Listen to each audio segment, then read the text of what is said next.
Salut! Bienvenue à nouveau sur ma chaîne de Valerie's Universe. Aujourd'hui, qu'est-ce qu'on va faire? Les pastels à l'huile dans nos coloriages. Comment est-ce qu'on peut les fixer de manière sécuritaire pour nos coloriages qui vont être couchés sur la pastel à l'huile en question. J'ai déjà fait des tests il y a 3, même presque 4 ans avec les pastels secs. Mon expérience faisait que ça fixait complètement le pastel sans danger et sans l'usage de fixatifs à pastel. Aujourd'hui, je vais vérifier ça avec 3 types de papier. Je vais travailler sur mon multimédia de dessin que je n'aime pas vraiment. Le papier est quand même mince. Pas à l'excès, mais je pense que c'est du 160 grammes. On va valider ensemble. Et oui, exactement. C'est du 160 grammes. Mix média de chez Dessert. Du papier, imprimante, tout ce qu'il y a de plus commun. Et on va travailler aussi dans un mariatrol, ce qui va nous donner quand même un bon aperçu. Puis je vais travailler avec 4 marques de pastel à l'huile, ce qui va vraiment nous donner une réelle idée, une réelle perspective à savoir si ma méthode fonctionne bien ou non.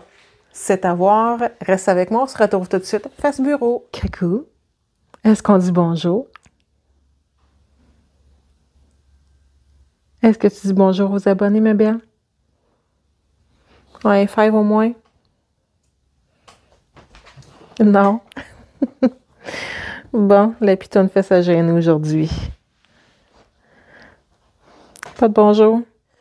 Ok, bye. Donc, on va travailler avec les pastels à l'huile de Faber-Castell, les crépasses expressionnistes de Sakura, les pastels de Paul Rubens et les pastels à l'huile de chez Sennelier, mon Saint Graal. Mes des tops les plus buttery. C'est vraiment mon Saint Graal, ceux-là. Fait qu'on va sélectionner des couleurs le plus similaires possible. Et on va aller fort sur le pigment. Ça, c'est un bleu de Prusse.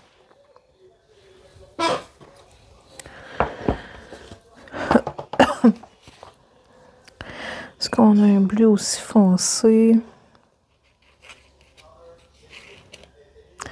Pas autant. Fait qu'on va essayer d'en sélectionner un autre. Ah, il y a lui ici, qui lui ressemble un petit peu plus.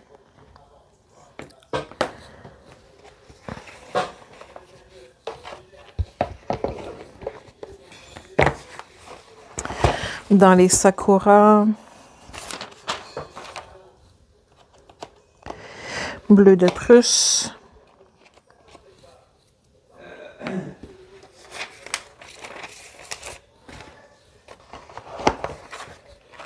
Et dans les Faber-Castell,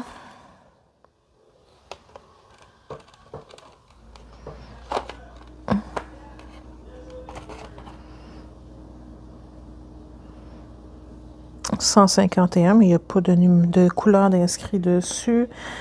Puis dans les Paul Rubens, c'est le Phthalo Blue. Mais c'est pas mal toutes des teintes qui se ressemblent. Là, je peux pas essayer sur tous les types de papier parce qu'on n'aura pas fini dans 2h30, je crois. Mais on va quand même avoir une bonne idée là, avec ça, je pense.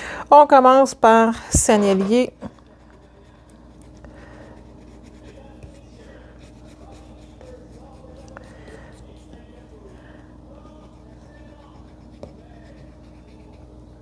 Ensuite de ça, Paul Rubens.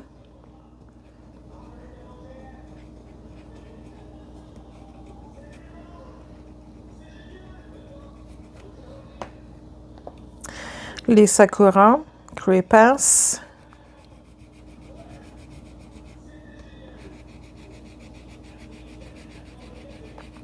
J'ai aussi la gamme de pastels de... Mon Dieu, comment est-ce qu'ils s'appelaient ceux-là? Ils travaillent super bien en plus, ils coûtent presque rien. Mais, gars bémol, il pue. Je vais essayer de retrouver le nom d'ici là. Je les ai emmenés au chalet. Oups, j'ai oublié des tests. Je les ai apportés au chalet. Mais, c'est les Pentel. Les Pentel, ils vont vraiment bien. Sincèrement, là, sont super, mais c'est ça. L'odeur me rebute tellement que je les déteste à cause de ça. Mais la pigmentation est vraiment belle. Et Paul Rubens.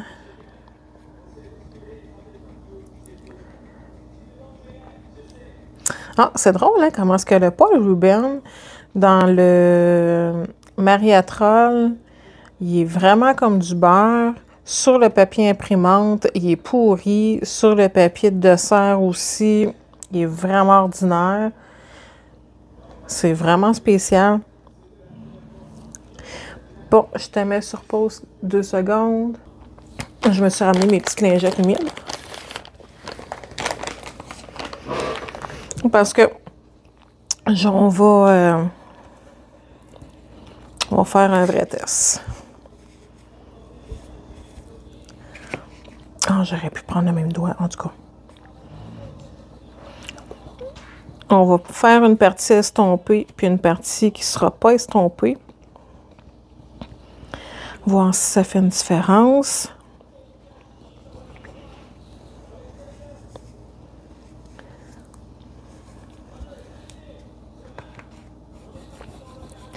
Puis le test aussi, ben, il va servir à déterminer si on peut faire cette technique-là avec tous les types de pastels gras ou non.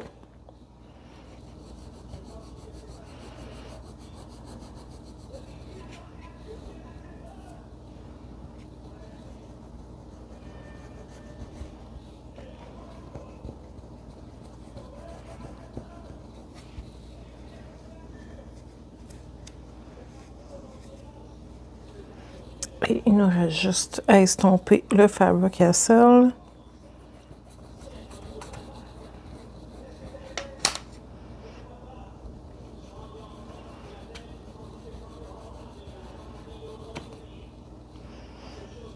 Juste là, on voit déjà la différence de pigmentation, hein? Jusqu'à date, Sennelier et Paul Rubens ont une meilleure pigmentation que le Crepas puis le Faber-Castell.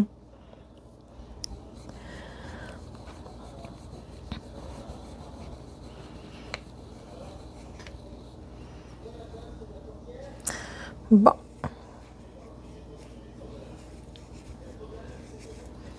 Mes doigts sont bien nettoyés. Et là, c'est là qu'on arrive au grand suspense. Mon test à l'époque, comme si ça faisait 30 ans de tout ça, mais ça fait juste 4 ans. Mon test, c'était avec une source de chaleur.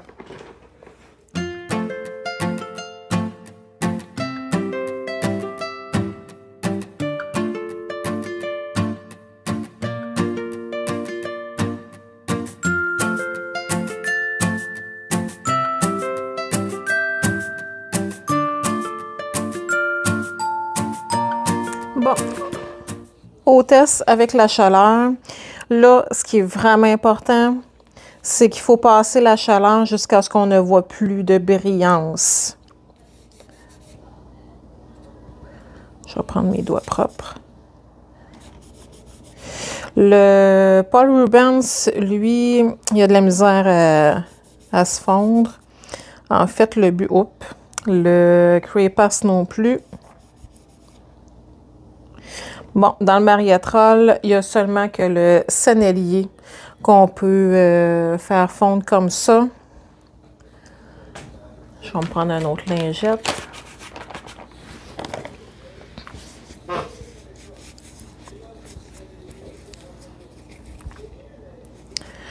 Là, plutôt que de me salir les doigts, là, ce qu'on va faire, on va prendre cette page-ci. Je prendrai celle-là pour cette page-ci. Puis on va faire un vrai test. Là, lui, ici, ou c'était-tu sur celle-là ici? Mais en tout cas, définitivement, le Paul Rubens, je réussis pas à le faire fondre totalement.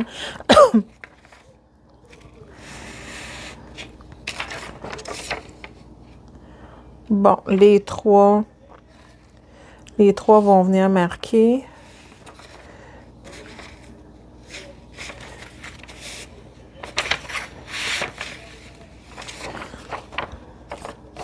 Ici, le sennelier, lui, il est correct. Puis ensuite de ça, si on fait le test sur la feuille d'imprimante ordinaire,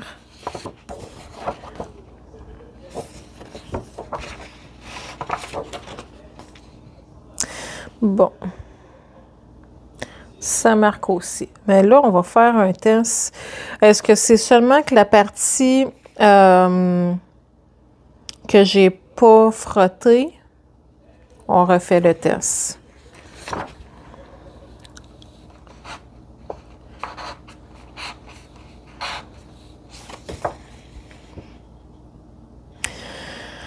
Ouais, ça marque quand même. Ici.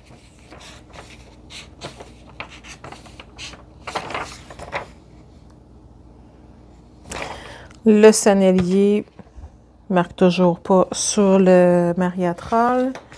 Et on va faire le dernier test. Le sennelier sur le papier où ça a été frotté, le sennelier ne marque pas. Là, en considérant que celui-là, c'est lui, c'est le Paul Rubens, lui, le Crepas et lui, le Faber-Castell. Mais le Faber-Castell, c'est pas si pire. Mais tout de même, ça va moins marquer. Beaucoup moins.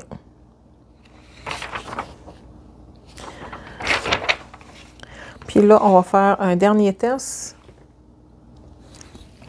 Bon, mon dernier test, ça va être l'application du fixatif de sennelier pour pastel à l'huile. Je vais refaire une petite partie qui n'aura pas été chauffée pour faire le test le plus complet possible.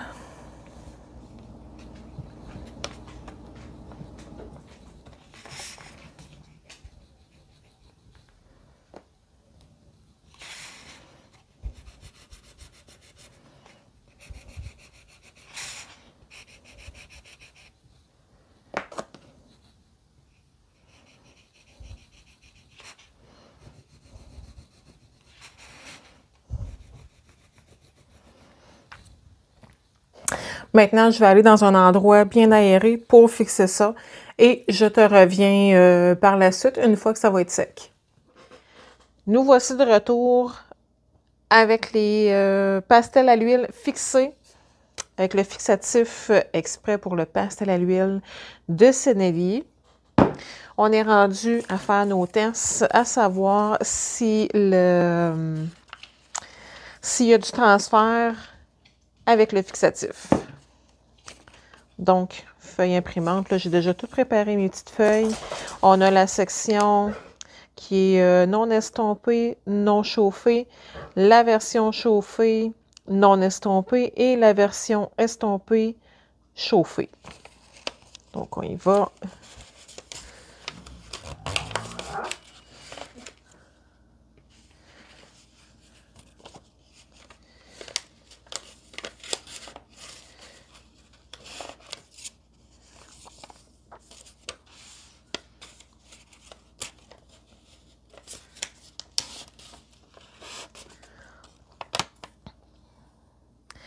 Voici ce que ça donne pour Sennelier sur feuille imprimante, mix média et Gibbs Smith. En fait, les versions qui n'ont pas été chauffées, il y a du transfert. Il y a un léger transfert avec les parties chauffées non estompées. À peine, même pas de transfert du tout. Et sur le Gibbs Smith, c'est le papier qui est le plus, qui a le moins de transfert. Mais pour le Sennelier, c'est très concluant. Alors, le meilleur moyen de fixer, ou plutôt le meilleur moyen de protéger vos coloriages, ça va être de mettre une pellicule, ben pas une pellicule. Le meilleur moyen de fixer vos coloriages, ça va être d'insérer une page protectrice comme on met dans nos classeurs pour nos chars européens. Nous, au Canada, on appelle ça un cartable. Vous connaissez pas mal tous la technique, je crois, pour protéger nos coloriages dans nos beaux livres. Ça demeure pas mal le meilleur moyen. Là, j'ai pas testé d'autres fixatifs à pastel gras. J'ai pas testé non plus d'autres fixatifs. Alors, c'est ma conclusion. Sur ce, je vous laisse une excellente journée et bon coloriage. À bientôt!